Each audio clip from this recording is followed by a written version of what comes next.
विश्वं दर्पण दृश्यमान नगरी तुल्यं निजान्तर्गतम् पश्यन्नात्मनि मायया बहिरिवोद्भूतं यथा निद्रया यः साक्षात् कुरुते प्रबोध समये स्वात्मानमेवाद्वयम् तस्मै श्रीगुरुमूर्तये नम इदं श्रीदक्षिणामूर्तये।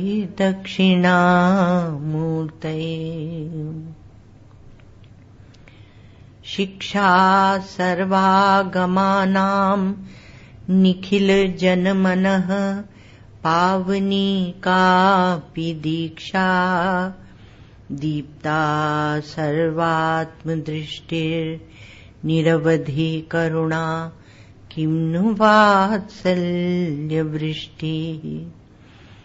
निष्ठा ब्रह्मात्मविद्या द्युतिदलिततमस्तोमविद्वन्मणीनाम् श्रीपूर्णानन्दतीर्थो जगति विजयते सत्प्रतिष्ठायतीनाम्। अखण्डानन्द संबोधा पूर्तये ब्रह्ममूर्तये सुधास्मित समाश्लिष्टा नेत्रान्तस्फूर्तये नमः। अज्ञानान्तर्गहन पतितान् आत्मविद्योपदेशैः त्रातुं लोकान् भवदवशिखा तापपापज्यमानान् मुक्त्वा मौनं बटविटपिनो मूलतो निष्पतन्ति शम्भोर्मूर्तिश्चरति भुवने शङ्कराचार्यरूपा। श्रुतिस्मृतिपुराणानाम् आलयं करुणालयं नमामि भगवत्पादं शङ्करं लोकशङ्करम्। नमामि भगवत्पादं शङ्करं लोकशङ्करम्। शङ्करं शङ्कराचार्यं केशवं बादरायणं सूत्रभाष्यकृतौ वन्दे भगवन्तौ पुनः पुनः। अशुभानि निराचष्टे तनोति शुभसन्ततिम् स्मृतिमात्रेण यत्पुंसाम् ब्रह्म तन्मङ्गलम् परम्। अतिकल्याणरूपत्वात् नित्यकल्याणसंशयात् स्मर्तॄणाम् वरदत्वाच्च ब्रह्म तन्मंगलम विदु। थोड़ा सा भाष्य देख लें हम लोग, जो कर चुके हैं वो देख रहे हैं। थोड़ा सा उसी को थोड़ा सा भूमिका बनाई कल, और आगे भी हम लोग बढ़ रहे हैं। तो भाष्यकार भगवान इसको थोड़ा जल्दी देखेंगे, आप लोग डर मत जाना, क्योंकि आजकल हम लोगों को डर डर के सुनाना पड़ता। कोई वेदांत सुनना नहीं चाहते, दो चार सुन लें तो बहुत है। श्री महाराज जी हमारे कहते थे कि यदि कोई जिज्ञासु साधक आ गया और वेदांत सुन लिया, जिज्ञासु दुर्लभ है, तो वंश परंपरा चल गई, और नहीं आया तो उससे भी तत्व ज्ञानी की कोई हानि नहीं है, वो अवधूत घूमेगा, रमण करेगा। तो कहा युष्मद् अस्मत् प्रत्यय गोचरयोः विषय विषयिणोः तमः प्रकाशवद् विरुद्ध स्वभावयोः इतरेतर भावानुपपत्तौ सिद्धायां तद्धर्माणाम अपि सुतराम इतरेतर भावानुपपत्ति। चाहिए तो ये कि हम पढ़ें और आप लोग पढ़ें, लेकिन वो समय बहुत थोड़ा होता है, पता नहीं कब पौन घंटा 1 घंटा पूरा हो जाता है, विषय रह जाता है। तो इसमें कह रहे हैं कि युष्मद् अस्मत् प्रत्यय गोचरयोः, युष्मद् प्रत्यय गोचर जो निखिल प्रपंच है वह, तथा अस्मत् प्रत्यय गोचर इसका अधिष्ठान जो चेतन परमात्मा, यहाँ अनुवाद में कह रहे हैं, लेकिन अस्मत् प्रत्यय गोचर अर्थात मैं स्वयं। तो ये प्रपंच और ये परमात्मा यहाँ तत्पदार्थ में ले गए हैं अर्थ को। विषय विषयिणो हो, तो विषय और विषयी तत्पदार्थ है नहीं, यहाँ त्वम पदार्थ ही है, अस्मद् पदार्थ ही है, क्योंकि विषय विषयिणो हो कह रहे हैं। तो विषय और विषयी, विषय यह दृश्य प्रपंच और विषयी यह आत्मा। तो विषयी को हम तुम कह रहे हैं, युष्मत् प्रत्यय गोचर अर्थात जिसे तुम कहते हैं उस प्रत्यय से गोचर, और अस्मत् मैं प्रत्यय से गोचर, ये प्रत्यय गोचर्यो हो, इनके दूसरे नाम दिए विषय और विषयी, ऑब्जेक्ट एंड सब्जेक्ट। तो ये दूसरे नाम दिए, दृष्टा और दृश्या। विचार करेंगे, कर चुके हैं वैसे तो, क्योंकि इसका बहुत विस्तार में विचार हुआ। विषयिणो हो ये इस पद से भी कहे गए हैं। तो ये विषय और विषयी जो है वो तमः प्रकाशवत् विरुद्ध स्वभावयो हो, जैसे अंधकार और प्रकाश ऐसे विरुद्ध स्वभाव के। एक जड़ है, दृश्य है, परिवर्तनशील है, और दूसरा चेतन है, दृष्टा है, अपरिवर्तनशील है। तो ऐसे इनके विरुद्ध स्वभाव है, विरुद्ध स्वभावयो। अब ये जो दोनों विषय और विषयी ये विरुद्ध स्वभाव वाले हैं और अंधकार और प्रकाश के समान हैं, तो इनका एक दूसरे के साथ मिल जाना यह संभव नहीं है। इतरेतर, इतर एक दूसरे के साथ जुड़ जाना, भावानुपपत्तो ये भाव की प्राप्ति होना, वह सिद्ध नहीं होती है, ये सिद्ध नहीं है। तर धर्माणाम अपि सुतराम इतरेतर भावानुपत्ति, इसलिए उनके धर्मों का भी आप देखें तो एक दूसरे से जुड़ जाना वह अनुपपन्न अर्थात वह होता नहीं है, वह संभव नहीं है। ये बात पहले ही ये बता दी भाष्यकार भगवान ने, और इसमें बहुत विवेक चला था कि ये आत्मा और अनात्मा, जड़ और चेतन, जड़ चेतन नहीं ग्रंथि परी गई, तो ये ग्रंथि संभव नहीं है, अर्थात अध्यास की असंभावना सिद्धांततः सिद्ध की। और यही भाष्यकार भगवान का ब्रह्म सूत्रों का मंगलाचरण, ठीक है भाई, ये मंगलाचरण, ऐसा मंगलाचरण आपको और कहीं संस्कृति में शास्त्रों में मिलेगा नहीं, इसलिए इसका विचार बृहत हुआ। फिर कहा कि यद्यपि ऐसा है फिर भी, तो उसी को आगे बढ़ा रहे हैं। इत्यतो अस्मत् प्रत्यय गोचरे विषयिणी चिदात्मके युष्मत् प्रत्यय गोचरस्य विषयस्य च तद्धर्माणाम च अध्यासः। अब कहते हैं कि इस प्रकार से जो अस्मत् प्रत्यय मतलब जिसमें मैं वृत्ति बनती है, अस्मत् प्रत्यय अर्थात मैं की जिसमें वृत्ति बनती है वह विषयिणी, वह विषयी, अस्मत् प्रत्यय गोचरे विषयिणी चिदात्मके, वह क्या है? चिदात्मा है, चेतन आत्मा है, चेतन है और आपके अस्तित्व का सार है। आत्मा माने अस्तित्व का सार। जब आप कहते हैं ना किसी से बड़े प्रेम में कि आप तो हमारी आत्मा हैं, हमारे देश में आत्मा शब्द बहुत प्रचलित। अब भाई दूसरी संस्कृति आ रही है। पुराने ऋषि मुनि कहते थे कि पाश्चात्य देशों में मत जाना समुद्र पार करके, तो संकीर्णता नहीं सिखाते थे, संस्कारों की रक्षा।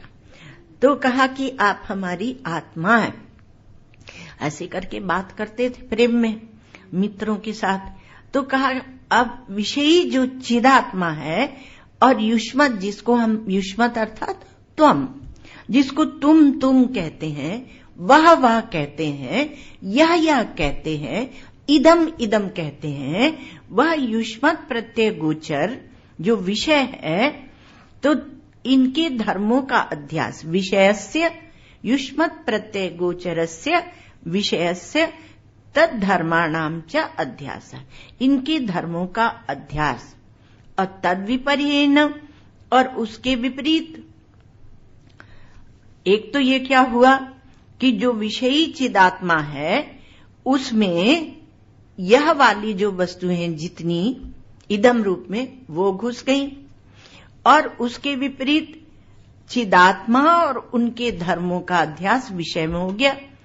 तद्विपर्येण विषयिणस् तद्धर्माणाम च विषये अध्यास मिथ्येति भवितुम युक्तम। तो विषयी जो चिदात्मा है उसके धर्म विषय प्रपंच में अध्यास नहीं होना चाहिए। मिथ्या इति भवितुम युक्तम अर्थात अध्यास नहीं होना चाहिए। लेकिन क्या होता है, देह को हम सोचते हैं कि यह जीवित रहे और अपने को हम सोचते हैं कि हम मरने वाले हैं। ये गड़बड़ ये हुई ना। तो देह को हम सोचते हैं, या बुद्धि को कह लो, अंतःकरण को हम सोचते हैं कि इसमें खूब ज्ञान भर जाए, दुनिया भर का, भरते ही रहते उसमें कचरा। किसी के पास समय नहीं है, विवेक नहीं है कि हम उसमें क्या डाल रहे हैं। चलो अब तो बहुत सुविधा हो गई कचरा डालने की, बहुत सुविधा हो गई है। ये डिजिटल हो गया ना इंडिया।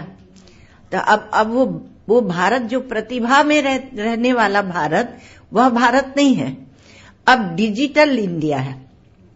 तो अब डिजिटल इंडिया का क्या मतलब है? डिजिट क्या होता है? टुकड़े टुकड़े। तो एक डिजिट, दो डिजिट ऐसे पढ़ते। तो डिजिटल हो गया, मतलब अपनी बुद्धि को, अपनी प्रतिभा को टुकड़े टुकड़े टुकड़े विषयों में फेंक दो। इतना सारा कचरा भरते ही जाते हैं। जब हम लोग बच्चे थे तो माता पिता हम लोगों को सिनेमा नहीं देखने देते थे, वो मनोरंजन का साधन था। तो सिनेमा, हम अपने ही दृष्टांत दे रहे हैं, तो सिनेमा नहीं देखने देते थे। बहुत सोच विचार के एक सिनेमा दिखाया जाता था कि कोमल मस्तिष्क है, इस पर कहीं कोई दुष्प्रभाव न पड़ जाए। संस्कारों की रक्षा के लिए इतना विचार किया जाता था। अभी सब देखते हैं, वो बात हम नहीं कह रहे, हम अपनी बात कह रहे हैं। सबों की का दृष्टांत नहीं है, क्योंकि हम आप लोगों के पास जा जाकर देखते नहीं, अनुमानित होगा, तो नहीं देखते थे। अब हमारे आसपास जो लोग हैं तो वो बोलते हैं कि आपको कोई फिल्म देखनी है, तो बचपन की हम याद करते हैं। हाँ, वो बचपन में वो जन्म जन्म की फेरे नहीं, वो तो हम लोगों ने देखी थी। और हम लोगों को सती अनुसुईया, महासती सावित्री ऐसी फिल्म दिखाई जाती थी। तो ऐसे कोई एक गाना, कोई एक फिल्म याद आती, हम बोलते हाँ वो देखनी है तो फटाफट निकाल के और दिखा देते हैं, लो देखो, निकालते हैं उसमें से, यूट्यूब से। माने जितना आपको चाहिए उतनी सुविधा उपलब्ध है। किस चीज की? मनोरंजन की। मनोरंजन की अर्थात मन को बलवान शक्तिशाली बनाना एक और दूसरी ओर समय का ह्रास, तीसरी ओर आपकी मानसिक शक्ति का ह्रास। मानसिक शक्ति, डिसिपेशन ऑफ मेंटल एनर्जी, उसके लिए हम लोग सावधान ही नहीं है।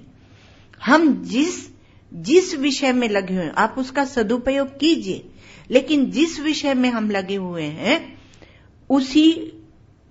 उसी को लेकर, उसी की एकाग्रता बना के आप आगे बढ़ेंगे तो आपने मानसिक और बौद्धिक शक्ति का सदुपयोग किया ना। तो अब वो हमने कहा ये तो बहुत समय इसमें जाता है, तो उन्होंने ये भी सुविधा बताई कि आप जल्दी जल्दी जल्दी आगे बढ़ के और इसको पूरा कर लो। हमने कहा ये ठीक है तो क्योंकि अब वो बहुत बचकाना लगता है, वो बहुत तथ्यहीन रसहीन लगता है, तो थोड़ा थोड़ा थोड़ा देख के और पूरा कर लो। तो ऐसा है, तो आपके पास अब बहुत सुविधा है कि ये दृश्य युष्मत् प्रत्यय गोचरस्य विषयस्य तद धर्माणाम च अध्यास। तो संस्कारों की रक्षा इसलिए थी कि एकाग्र होकर मानसिक शक्ति का क्षय न होने दे, विद्या की ओर चले। विद्या में रत, विद्या माने प्रतिभा, उसमें रत वह भारत। तो अतद विपर्येण विषयिणस्त धर्माणाम, इसमें अध्यास, ये जाके इसके धर्म आत्मा में चले गए और आत्मा के चेतन के धर्म हम ले गए अनात्मा में। जो दृश्य दिखता है उसके साथ तादात्म्य कर लेते हैं, जरूर कर लेते हैं। अब सबसे छोटी जो बहन थी, 4 बहन थे हम लोग, 3 भाई, तो जो बहन थी उसको रोना जल्दी आता था। तो हम लोग जब जाते थे कभी कभी साल में 1-2 बार सिनेमा देखने, तो उसको कोई भी दुख का दृश्य हुआ और वो रोना शुरू करती। कोई पहले बनती भी ऐसे थोड़ा संवेदनशील मूवी बनती थी और लोग भी थोड़ा संवेदनशील कोमल होते थे, तो वो रोना शुरू करे, और रोना शुरू करे तो मतलब हिचकी भर भर के जोर जोर से, कि हम लोग लगे कि आसपास के लोग क्या कहेंगे कि ये इतनी जोर जोर से रो रही है। छोटी थी, तो फिर हम लोग कहते थे तुम्हें नहीं ले जाएंगे, अब कभी नहीं ले जाएंगे। तो अच्छा हम नहीं रोएंगे, लेकिन जाके उसको रोना ही होता था। तो क्यों रोती हो? तो इतना तादात्म्य हो जाता है। तात्पर्य क्या है कि वो जो दृश्य चल रहा है उतना विवेक नहीं होता कोमल चित्त में कि यह दृश्य जो है यह मिथ्या है और केवल तस्वीरें आ रही हैं जा रही हैं। इतना विवेक नहीं है मनुष्य के मात्र के पास, वो बालिका की बात नहीं है, किसी के भी पास इतना विवेक नहीं है। वो तादात्म्य दृश्य के साथ हो ही जाता है। भगवान भाष्यकार कह रहे हैं कि यद्यपि अंधकार और प्रकाश की भांति इसको जोड़ना नहीं होता है, लेकिन जुड़ता है। यद्यपि अध्यास, भ्रांति, मिलजुल के एक और कुछ खड़ा कर देना, एक भूत खड़ा कर देना, वर्तमान में नहीं रहना, यद्यपि यह असंभव है, फिर भी हम सबका अनुभव है कि यह होता है, यह होता है। और इसलिए यद्यपि यहां कहा मिथ्येति भवितुम युक्तम, नहीं होना चाहिए। आगे कहते हैं तथापि, फिर भी होता है। यदि आपको इस अध्यास से, इस भ्रांति से, इस मिथ्या प्रतीति से, इस अज्ञान से आपको परेशानी है, तब तो आप आगे ज्ञान का या ब्रह्म सूत्रों का विचार कीजिए। यदि आपको परेशानी नहीं है, आपने विवेक कर लिया है और अपने ज्ञान में प्रतिष्ठित है, तो कोई आवश्यकता नहीं है। जहां नितांत प्रकाश है वहां रस्सी रस्सी ही दिखेगी, और जहां नितांत अंधकार है वहां रस्सी दिखेगी नहीं, और इसलिए सर्प का भ्रम होगा नहीं। तो रस्सी में सर्प का भ्रम भी तब होता है जब थोड़ा अंधकार और थोड़ा प्रकाश होता है, तो नितांत अंधकार में नहीं होता और नितांत प्रकाश में भी नहीं होता है। तो ये हमारी स्थिति है कि ना हम चेतन में बैठे हैं और ना ही हम जड़ में बैठे हैं। जो नितांत जड़ में बैठे हैं उन्हें अज्ञान की कोई पीड़ा, कोई चिंता नहीं है, और इसलिए वो वेदांत विचार के लिए प्रस्तुत ही नहीं होंगे। वो कहेंगे ये सब बेकार है। वो एक कल सुनाया था ना, सत्संग चल रहा है, उसमें बोलते हैं कि आंख बंद कर लो, आंख बंद कर लो और आप वही हैं, क्योंकि आपका आत्मा है। तो विचार की महत्ता को समाप्त किया, है ना। और दूसरी बात, आपको कुछ ज्ञान ही नहीं है तो आप आंख बंद करके कहां बैठेंगे? आप सुषुप्ति में भी तो सो जाते हैं रोज रात को, ऐसे ही समाधि में, ऐसे ही मूर्छा में, लेकिन उससे अज्ञान की निवृत्ति नहीं होती है। तो तथापि अन्योन्यस्मिन् अन्योन्यात्मकताम् अन्योन्य धर्मांश्च अध्यस्य इतरेतर अविवेकेन अत्यंत विविक्तयोः धर्म धर्मिणोः मिथ्या ज्ञान निमित्तः। अब क्या है कि ऐसा होना यद्यपि असंभव है, फिर भी हो रहा है, इसलिए विचार की आवश्यकता है, विवेक की आवश्यकता है। तो ऐसा होने पर भी अन्योन्यस्मिन्, अन्योन्य अर्थात चेतन का धर्म जड़ में और जड़ का धर्म चेतन में, आत्मा का धर्म अनात्मा में, अनात्मा का धर्म आत्मा में, हम एक दूसरे की एक खिचड़ी पका रहे हैं। इतना ज्ञान हो जाना भी बहुत है, क्योंकि जब आपको लगेगा कि ये सब जिस जड़ांश को हम अपने साथ में झेल रहे हैं और आपको एक वेदना, एक दुख, एक पीड़ा होगी, तो आप सबको यूं झटक के और खड़े हो जाएंगे। अब आप अकेले खड़े हैं, हाँ, मतलब आपने सब उतार दिया, आप उघाड़े खड़े हैं, आप नंगे खड़े हैं। तो इसलिए अन्योन्यस्मिन्, जब शास्त्रों में या इसमें दर्शन की भाषा में शब्द का प्रयोग करते हैं तो उसका तात्पर्य होता है कि आपने सब हटा दिया। तो ये अज्ञान की पीड़ा होना भी बहुत जबरदस्त है। तो इसमें कहा कि एक का दूसरे में आरोप कर रहे हैं और दूसरे का पहले में आरोप कर रहे हैं, तो अन्योन्यस्मिन्, एक का दूसरे में, अन्योन्य आत्मकताम, और एक दूसरे के स्वरूप तक पहुंच गए, स्वरूपाध्यास पहुंच गए, और अन्योन्य धर्मांश, और एक दूसरे के धर्मों का भी अध्यास कर लिया। व्यवहार तो हम धर्मों को लेकर ही चलाते हैं। धर्म माने ये सत्य धर्म, सनातन धर्म, वह तात्पर्य नहीं है। यहां धर्म अर्थात गुण धर्म।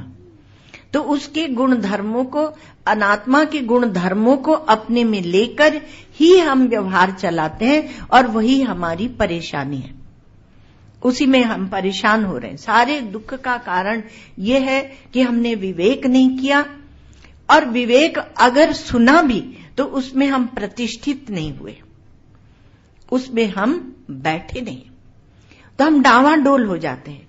बाह्य परिस्थिति आई और हम डावाडोल हो जाते हैं। वहां वह ज्ञान, जो सत्संग से जो विवेक, जो ज्ञान प्राप्त हुआ था, वह काम नहीं दे पा रहा। और फिर दूसरे लोग क्या करते हैं, वह जो साधक, जो श्रोता है, प्रयास कर रहा है, वो उसकी हंसी उड़ाते हैं और साथ साथ में ज्ञान की भी। इसलिए सुनते रहना चाहिए, क्योंकि सुनने से ग्रंथियां कटती रहती हैं। कब कौन सी ग्रंथि कट जाए। और सुनने के बाद थोड़ा ध्यान में भी बैठना चाहिए। लोग कहते हैं पहले ध्यान कराओ फिर उसके बाद सुनाओ। नहीं, वो ठीक है, आप ध्यान कीजिए, ध्यान करके, जप करके, ध्यान करके सत्संग सुनने आइए, लेकिन पहुंचकर भी आपको ध्यान करना चाहिए, तब वह मनन निधिध्यासन रूप हो जाएगा। तो एक दूसरे के धर्मों का अध्यास करके अध्यस्य इतरेतरा अविवेकेन, अब विवेक हो नहीं रहा, अब अविवेक में है। हमारा विवेक बड़े सूक्ष्म तक जाता है। हमारा जो विवेक है वो बहुत वेदांतों का, वह सूक्ष्म तक जाता है, मोटा मोटा नहीं होता। मोटा मोटा विवेक तो हम लोग धर्म में ही कर लेते हैं, वहीं पर न्याय अन्याय, उचित अनुचित, धर्म अधर्म, इसका विवेक करते चलते हैं। तो कहा कि इतरेतर का अब जो विवेक अविवेक हो रहा है, एक का दूसरे से पृथकता हम नहीं कर पा रहे हैं, और उसी में हमारा जीवन बहा जा रहा है, हम जीवन की बर्बादी कर रहे हैं। अत्यंत विविक्तयो हो धर्म धर्मिण्यो हो, लेकिन ये धर्म और धर्मों का जो अध्यास हुआ है, ये अत्यंत विविक्तयो हो, ये यद्यपि अत्यंत विविक्त है, माने भिन्न है, पर अविवेक के कारण जो अत्यंत विविक्त भिन्न पृथक विषय विषयी हैं, तो उनको अज्ञान निमित्तक सत्यानृते मिथुनीकृत्य, अज्ञान निमित्तः, अज्ञान के कारण सत्य और अनृत, एक सत्य है एक झूठ है। सत हरि भजन जगत सब सपना, उमा कहूं मैं अनुभव अपना।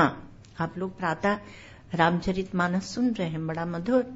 आज आ रहा था कि जब दशरथ जी की मृत्यु हो गई तो वशिष्ठ जी ने भरत को क्यों बुलाया? अब भरत तो वहां कैकेय देश अर्थात अफगानिस्तान में थे, है ना, और भगवान श्री राम तो यही चित्रकूट में थे। तो वशिष्ठ जी उनकी अंतिम क्रिया के लिए ज्येष्ठ पुत्र श्री राम को चित्रकूट से बुला सकते थे कि भाई ऐसी घटना हो गई, आप आइए, अंतिम संस्कार पिताजी का कीजिए, लेकिन नहीं बुलाया। देखो हम लोग की दृष्टि नहीं जाती, भरत को बुलाया वही दृष्टि जाती। तो श्री महाराज जी कह रहे थे कि ये जब पता चला चित्रकूट में भगवान श्री राम को, तो समझ गए कि मेरे गुरुदेव वशिष्ठ वो धर्म से पृथक मुझे जाने नहीं देना चाहते, इसलिए भगवान श्री राम निश्चिंत थे। और तब उन्होंने कहा कि गुरुदेव की कृपा से ही सब कुछ हो जाएगा, राज्य का पालन भी हो जाएगा भरत, और अवधि भी पूरी हो जाएगी। तो गुरुदेव धर्म सिखाते हैं, अधर्म नहीं सिखाते। जो अधर्म सिखाते हैं वो गुरु नहीं होते। आजकल बहुत सी घटनाएं होती हैं और लोग बोलते हैं बाबा जी ने सिखा दिया, बाबा जी ने सिखा दिया, पर आपको पहले तो विचार करना चाहिए था कि वो बाबा जी धर्म सिखा रहे हैं कि अधर्म सिखा रहे हैं। थोड़ा तो विवेक होना चाहिए ना। इसलिए शास्त्र की दुहाई दी जाती। आजकल प्रश्न उठ रहा है कि शास्त्र क्यों? शास्त्र इसलिए कि वो गुरु अगर नकली है तो आपके पास शास्त्र है जिसके द्वारा आप, वो एक मेजरिंग स्केल, एक कसौटी है जिससे आप नाप सकते हैं। खुद ही बेवकूफ बनना होता है तो क्या करेंगे? तो फिर कहते हैं कि बड़े गुरुदेव जो मिलते हैं बड़े भारी ईश्वर की कृपा से मिलते हैं। ठीक है, लेकिन ईश्वर की कृपा आई किस रूप में आपके पास? वेदांत इसका उत्तर देता है।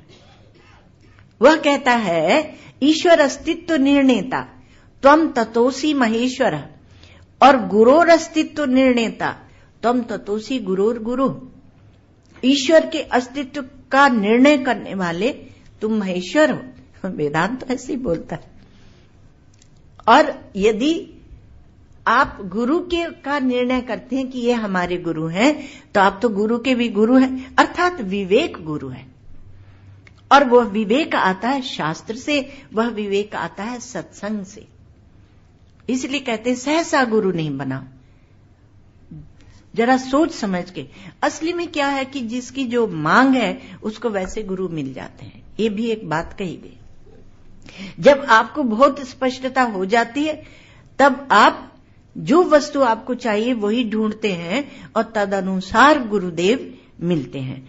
तो कहा कि सत्यानृते मिथुनी कृत्य, अज्ञान निमित्तः सत्यानृते मिथुनी कृत्य। तो इसमें क्या हुआ कि अज्ञान मूल में है। किसके? आगे कहेंगे आपका जो व्यवहार है उसके पीछे कौन है? अज्ञान।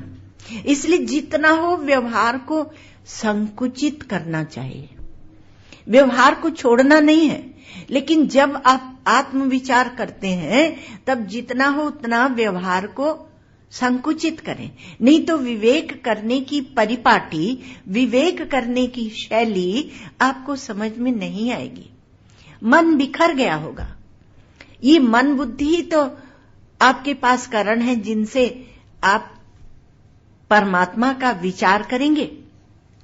इसलिए कहा कि अज्ञान निमित्तः सत्यानृत, ये दोनों को जो एक किया हुआ है और उससे अहम इदम मम इदम, ये मैं हूं, यह मैं हूं, इदम माने यह मैं हूं, अर्थात एक नकली अहम आ गया और उस नकली अहम को लेकर न अहम इदम मम इदम नैसर्गिक अयम लोक व्यवहार, और ये दोनों को एक करके यह नैसर्गिक, यह स्वाभाविक ही लोक व्यवहार चल रहा है। अर्थात अध्यास आपको शास्त्र ने नहीं दिया। ये अध्यास, ये भ्रांति जो मिली जुली सरकार हो गई, जो मिलजुल गया, तो आपको आपने स्वयं बनाई। वो सरकार मिली जुली आपने स्वयं बनाई अविवेक से। तो आपको जब ये अविवेक हो गया तो मैं देह हूं, आत्मा नहीं हूं, और मैं आत्मा हूं, देह नहीं हूं, ऐसा नहीं होता। तो कहा कि दोनों को मिला के हम चलते रहते हैं।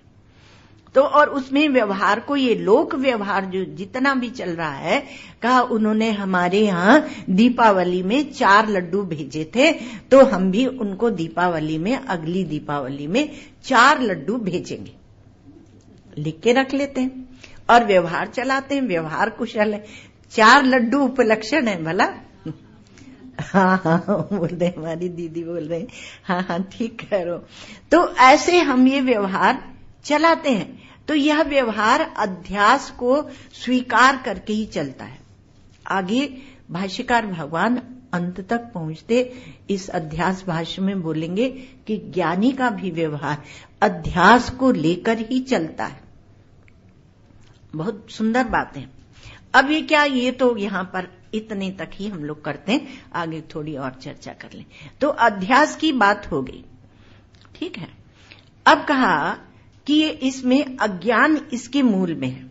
तो ये जो अनादि अविद्या मूलक ये प्रपंच, और प्रपंच माने 5 का बखेड़ा, 5 ज्ञान इंद्रियां, 5 कर्म इंद्रियां, इसका जो बखेड़ा है, इससे छूटने के लिए परम पुरुषार्थ यह अपेक्षित है कि ब्रह्म ज्ञान होवे।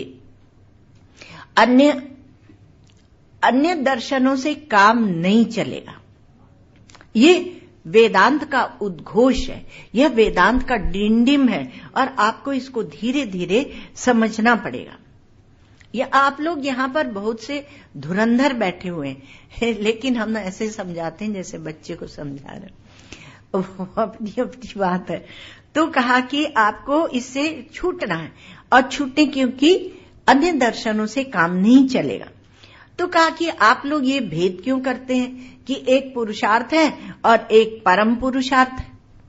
एक पुरुषार्थ होता है क्या कि हम परीक्षा में प्रथम आ जाएं, या हमको अच्छी नौकरी मिल जाए, या हम सक्सेसफुल हो जाएं। सफल नहीं, सक्सेसफुल, हाँ, फुल ऑफ सक्सेस। और सफल माने तो एक फल है साथ में, सफल माने एक फल है हमारे साथ में, और वो फल हृदय की शांति है, संतोष है, कुछ तत्व की ज्ञान की प्राप्ति है, ऐसा है। तो कहा परम पुरुषार्थ, तो कहा कि जीव का जो प्रयत्न है वह क्या है, मुख्य रूप से सब झगड़ों बखेड़ों से, दुखों से छूटना है, प्रपंच से मुक्ति है। और वह तब होती है जब अविद्या की निवृत्ति होती है। अविद्या की निवृत्ति से उपलक्षित जो आत्म तत्व है उस आत्मा का नाम ही मुक्ति है, वही मुक्ति है। निवृत्तिरात्मा मोहस्य ज्ञातत्वेनोपलक्षितः, अर्थात उससे उपलक्षित होता है। मोह की निवृत्ति उससे और आत्मा की प्राप्ति वो उससे उपलक्षित होता है। तो कहा कि फिर आप ये ब्रह्मानुभूति को ही परम पुरुषार्थ क्यों मानते हो, या ब्रह्मात्मैक्य को ही परम पुरुषार्थ क्यों मानते हो? तो कहा निशेष संसार बीज अविद्या अनर्थ निबर्हणात्, अर्थात ये संपूर्ण संसार का बीज है अज्ञान अविद्या, उसकी निवृत्ति हो जाती है। आत्मा और ब्रह्म के एकता के ज्ञान से उसकी निवृत्ति हो जाती है। वेदांत कहता है कि कहा हमने बहुत विचार किया, हम देश में गए, काल में गए और वस्तु का जो मूल कारण है उसमें गए, ध्यान किया, उसमें गए। कल आपको सुनाया था कि वो काला कारा कारित वृत्ति और उसमें उसके अधिष्ठान और उसके दृष्टा के ऐक्य से काल तत्व का ज्ञान हो सकता है, हो जाएगा। क्यों? क्योंकि ऐक्य बोध है, ठीक है। जो अधिष्ठान का और जो उसका प्रकाशक है, दोनों के, काल का जो अधिष्ठान है और काल का जो प्रकाशक है, दोनों के ऐक्य से काल का बोध हो जाएगा। कल बताया था आपको। तो कहा कि ये कालाकार वृत्ति से, अर्थात जहां पर केवल काल है, खंड खंड काल नहीं है, टुकड़े टुकड़े काल नहीं है, केवल काल है और उसके अधिष्ठान के रूप में महाकाल। तो उस वृत्ति से तादात्म्य होकर महाकाल है और हम दृष्टा साक्षी हैं और हम महाकाल से एक हो गए, तो बात कुछ तो बनी ना भाई। तो कहा कि वो ठीक है, तो जो कालाकार वृत्ति है उससे तादात्म्य करके हम अपने को क्या मान लेंगे, क्योंकि कालाकारता है वहां पर, तो हम नित्य अविनाशी मान लेंगे। वेदांत कहता है तब आप मुक्त नहीं होंगे। उसी प्रकार से देशाकार वृत्ति से तादात्म्य करके आप अपने को विभु व्यापक जान सकते हैं, मान ले सकते हैं, किंतु उससे भी मुक्त नहीं होंगे। ये थोड़ा दूसरे प्रकार की बात है। उसी प्रकार से वस्तुआत्मक जो दृश्य प्रपंच है उसके कारणता का विचार करके उस मूल कारण, एक कार्य होता है और एक कारण होता है। तो जो कारण होता है उस कारणाकारता के साथ ऐक्य होकर और आप अपने को मूल कारण के रूप में जान लेंगे, लेकिन उससे भी आपके अज्ञान की निवृत्ति नहीं होगी। हम व्यापक हैं, हम कारण हैं, ऐसे भाव बना के बैठते हैं। हम जगत के कारण हैं, हमसे ही ये दृश्य प्रकाशित हो रहा है। जैसे स्वप्न में, जैसे स्वप्न जगत प्रकाशित होता है, सब कारणों के कारण हम हैं, सब देश के रूप में व्याप्त हम हैं और सब काल के रूप में अविनाशी हम हैं। तो इससे क्या अज्ञान की निवृत्ति हो जाएगी, अर्थात मुक्त हो जाएगा वह जीवात्मा, मुक्ति की प्राप्ति हो जाएगी। वेदांत कहता है नहीं, वेदांत का चिंतन उथला नहीं है, सूक्ष्म है। क्यों नहीं? इसलिए नहीं क्योंकि कालाकार वृत्ति एक बनी रहेगी, एक देशाकार वृत्ति बनी रहेगी, एक कारणाकार वृत्ति बनी रहेगी, भले सूक्ष्म रूप में, भले मूल रूप में, लेकिन द्वैत बना रहेगा। देश काल वस्तु बने रहेंगे, अर्थात देश काल वस्तु बने रहेंगे तो द्वैत बना रहेगा। इसलिए जो मूल अविद्या है उसकी निवृत्ति नहीं होगी। इससे क्या हुआ? क्योंकि जो हम दृश्य को देखते हैं, देश काल और वस्तु को जो हम देखते हैं, विभु व्यापक आदि, वह इंद्रियों से देखते हैं। दृश्य को सत्ता हमने इंद्रियों से दी है और मन ने उसके संस्कार ग्रहण करे हैं और बुद्धि ने उसे स्वीकृति दी है और बुद्धि ने वहां पर दोस्त दुश्मन बताए कि अच्छा है बुरा है और मन ने उस प्रकार से राग द्वेष ग्रहण कर लिए, तो ये सब बने रहेंगे। इसलिए मुक्ति की प्राप्ति नहीं होगी। जो लोग कहते हैं कि गुरु बनाने की जरूरत नहीं है, क्यों कहते हैं? वो कहते हैं कि हम अपना व्यापार कर रहे हैं, वही हमारा सब कुछ है, तो मौज करो, है ना। कोई और बोलते हैं ये सब बातें जो बताई जाती हैं वो तो हम किताब में भी पढ़ लेते हैं, तो पढ़ लीजिए, पुस्तकालय बहुत है। जब हम पूर्व आश्रम में यहां रहते थे तो बॉम्बे यूनिवर्सिटी के पुस्तकालय में जाके पढ़ते थे, और भी ये एशियाटिक है, तो वहां जाके आप पढ़िए, है ना। आपको कुछ और करने की जरूरत नहीं है। जिसे अपनी इंद्रियों की गुलामी अच्छी लगती है, ध्यान रखना, क्योंकि आप गुलामी को कहां लेते हैं? आप गुलामी को कहां लेते हैं? आप बड़ा स्थूल लेते हैं गुलामी का अर्थ, है ना। लेकिन जिसको अपने इंद्रियों की गुलामी अच्छी लगती है उसे गुरु और शास्त्र की आवश्यकता नहीं है, इसलिए नकारते हैं आजकल। जिसे अपने मन की गुलामी अच्छी लगती है उसके लिए गुरु और शास्त्र की आवश्यकता नहीं है। जिसे अपनी बुद्धि की गुलामी अच्छी लगती है उसे गुरु और शास्त्र की आवश्यकता नहीं है। जिसे अपने चित्त की स्थिरता की गुलामी, स्थिति की गुलामी, अर्थात क्या है?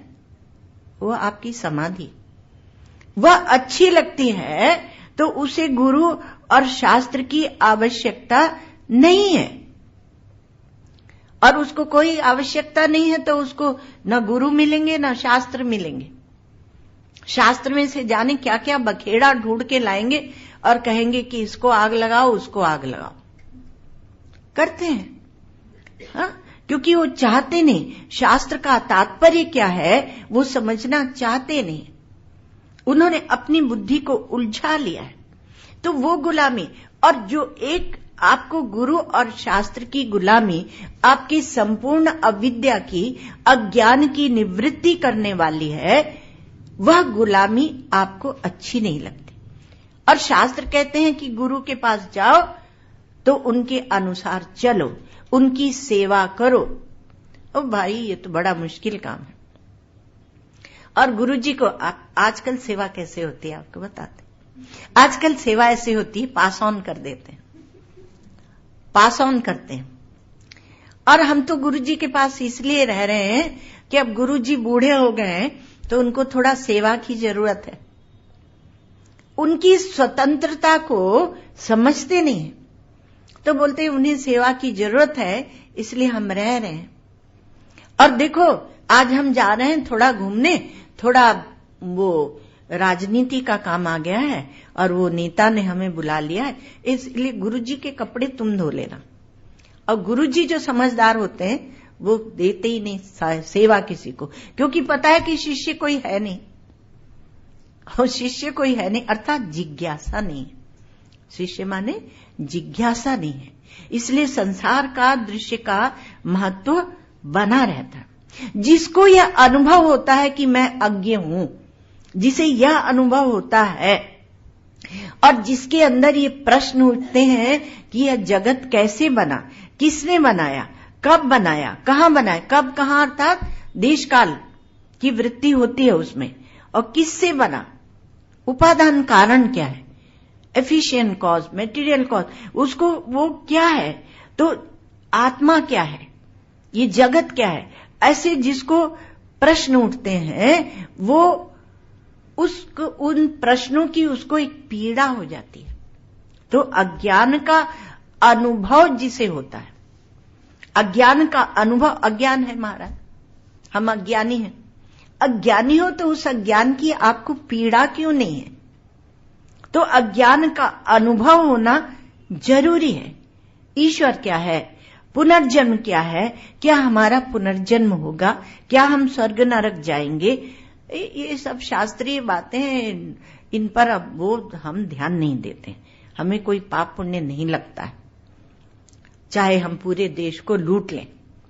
जो लूटते हैं ना प्रजा को, तो उन्हें पता ही नहीं है कि उन्हें कितना पाप लगता है, समष्टि का पाप। क्योंकि समष्टि के पुण्य से वो राजा हुए, राजा के लिए जो धर्म लिखे वही है, और समष्टि के साथ उन्होंने न्याय नहीं दिया, पुत्रवत व्यवहार नहीं किया, तो वो समष्टि का पाप लेके समष्टि नरकों में जाएंगे। मतलब अभी तो अभिमान के कारण उन्हें खेद नहीं हो रहा है, फिर इतना खेद है उनके लिए।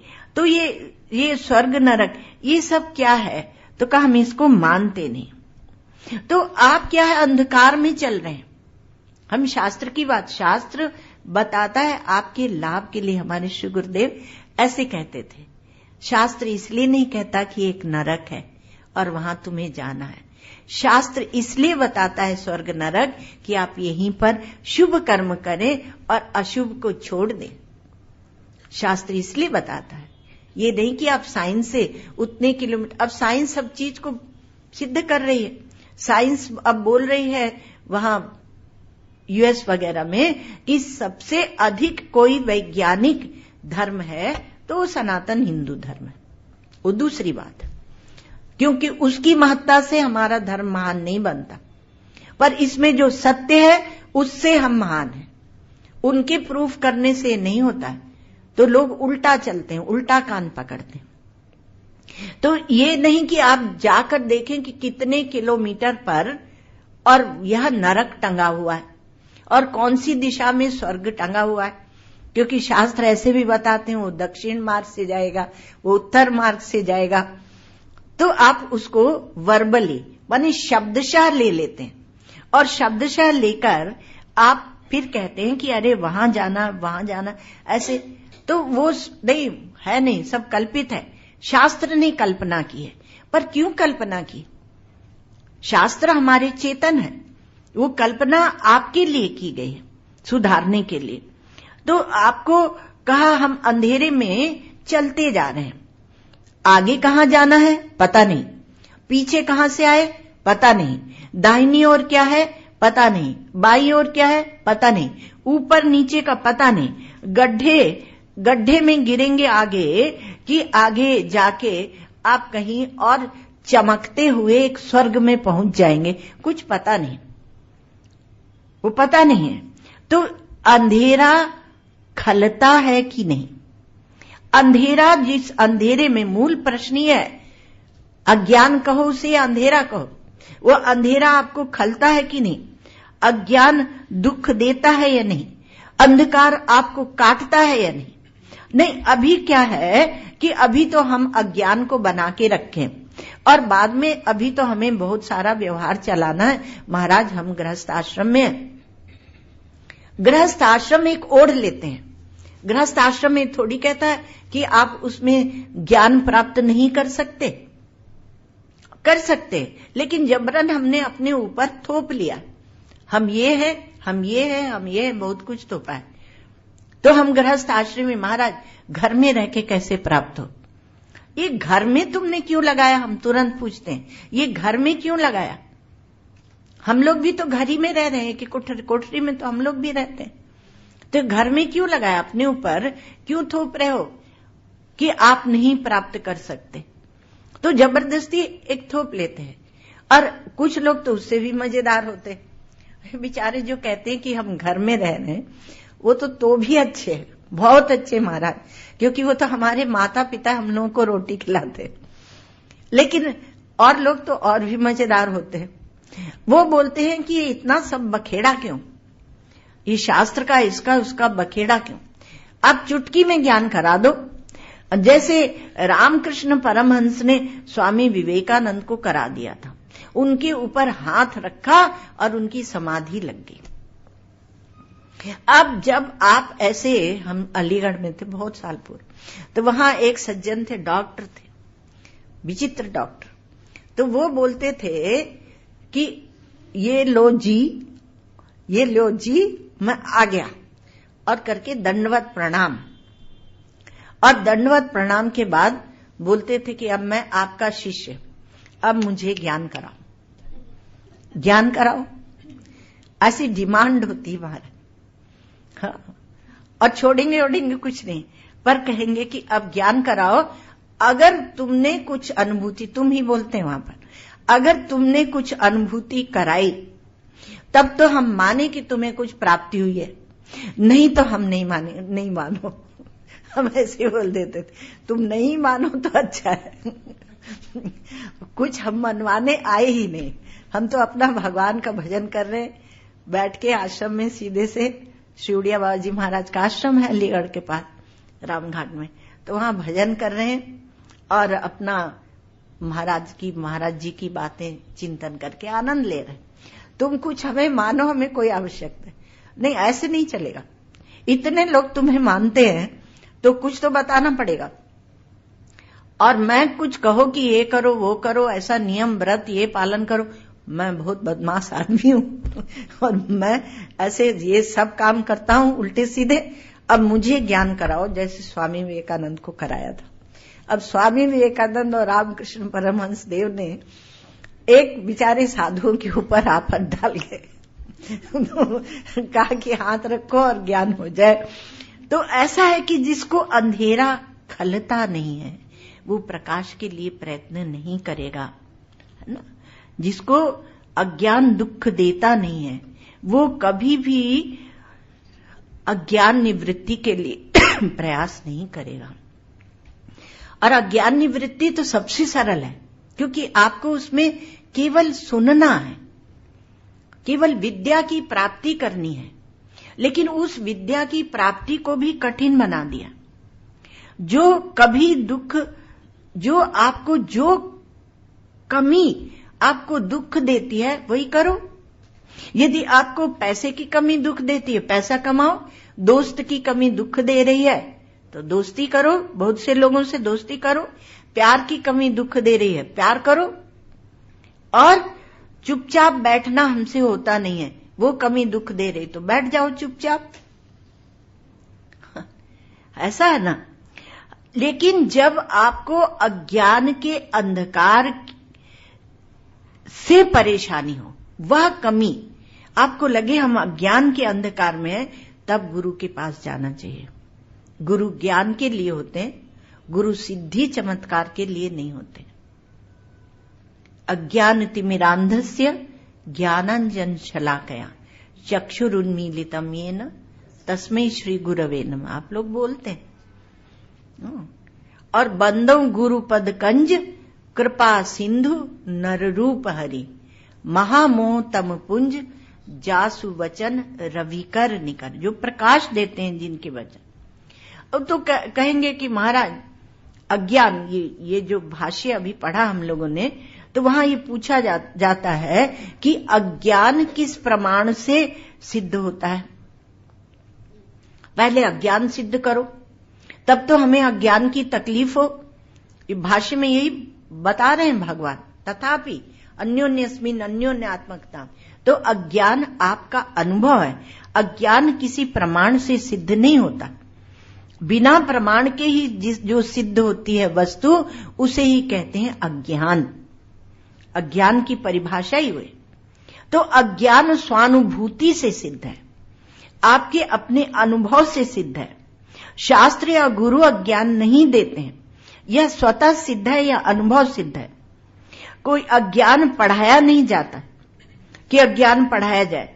जैसे अज्ञान अनुभव सिद्ध है, कोई लोग कहते हैं, तो वैसे ज्ञान भी तो स्वतः सिद्ध है और अनादिकाल से सिद्ध है। तो फिर वो जो ज्ञान स्वतः सिद्ध है, अनुभव सिद्ध है, अनादिकाल से अब तक है, तो वह अज्ञान को मिटा देगा? प्रश्न है ना। नहीं, वह अनादिकाल से जो हमारे साथ ज्ञान है, हमारी आत्मा का स्वरूप है, स्वतः सिद्ध है, वह अज्ञान को मिटा नहीं सका।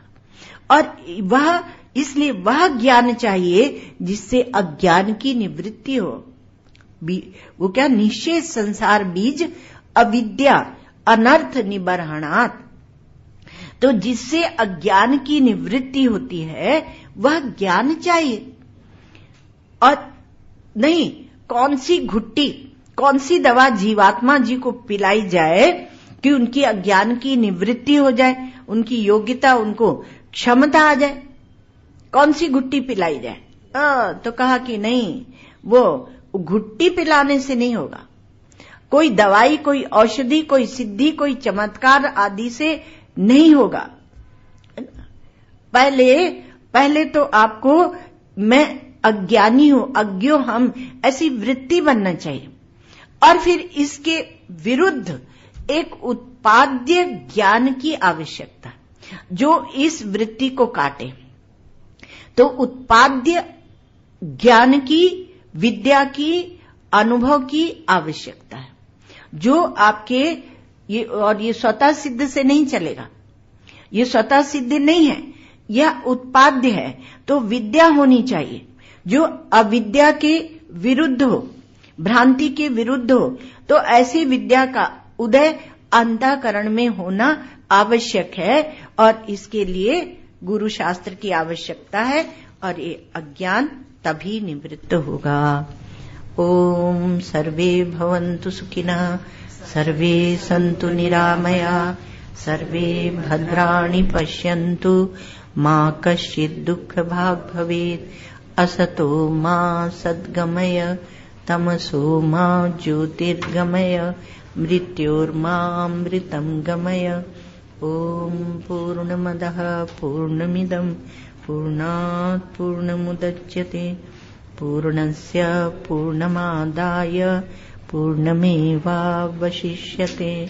ओम शांति शांति शांति।